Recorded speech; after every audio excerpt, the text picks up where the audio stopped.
ሰው ደስታ ብሎ አላህን ማስቆጣት ቅጣቱ ከባድ ነው። ብስሚላህ አልሐምዱሊላህ ወሰላቱ ወሰላሙ ዐላ ረሱሊላህ።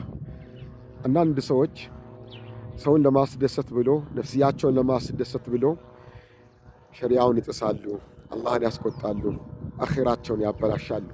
እነዚህ አይነት ሰዎችን አስመልክቶ እንዲህ ይላሉ ውዱ ነቢያችን ሰለላሁ ዐለይሂ ወሰለም፣ መን ኢልተመሰ ሪደላሂ ቢሰኸጢ ናስ፣ የአላህን ውዴታ ያስቀደመ ሰው ሰዎች እንኳን ቢቀየሙት ቢጠሉትም ቅር ቢሰኙበትም ረዲየላሁ ዐንሁ አላህ ይወደዋል፣ እነዚያም ሰዎች እንዲወዱት አላህ ያደርጋል አሉ።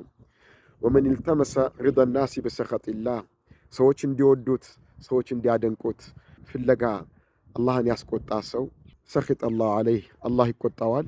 ወአስኸጠ ዐለይህ ናስ፣ እነዚያም ሰዎች እንዲጠሉት እንዲያወግዙት አላህ ያደርጋል ይላሉ ረሱል ሰለላሁ ዐለይሂ ወሰለም።